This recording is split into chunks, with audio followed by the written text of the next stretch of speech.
جب بیٹا بیمار ہو نا ہاسپٹل میں تو اس کی ماں کو دعا کا ادب کوئی نہیں سکھاتا، ماں کو دعا مانگنا خود آتا ہے.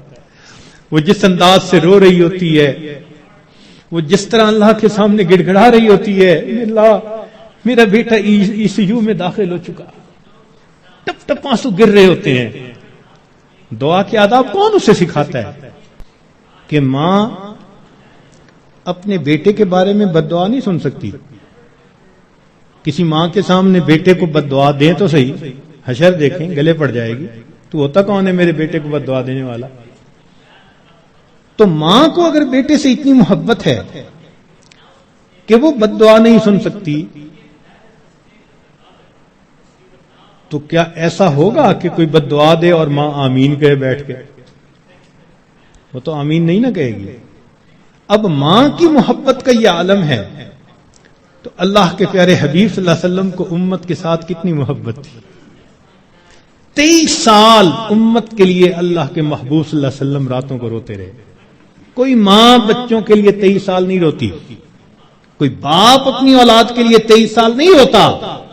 اللہ کے پیارے حبیب صلی اللہ علیہ وسلم 23 سال تہجد میں روتے تھے، امت کے لیے روتے تھے. اتنی محبت تھی امت کی.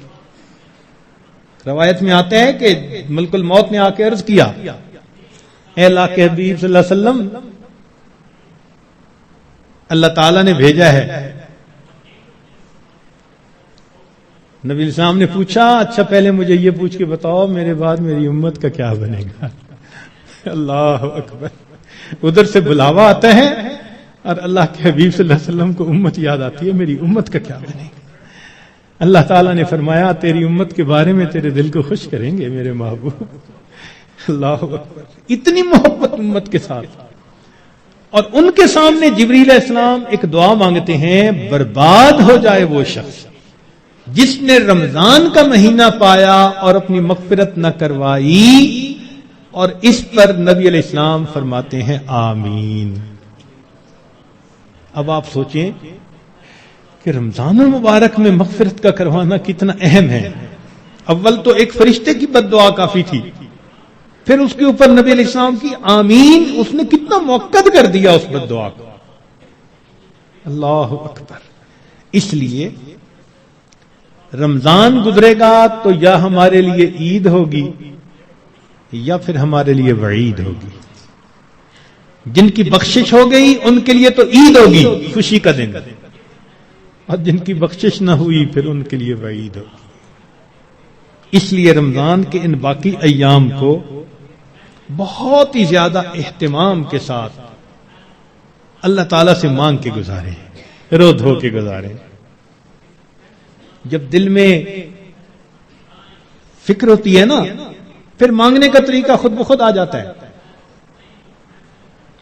جب بیٹا بیمار ہو نا ہاسپٹل میں تو اس کی ماں کو دعا کا ادب کوئی نہیں سکھاتا، ماں کو دعا مانگنا خود آتا ہے.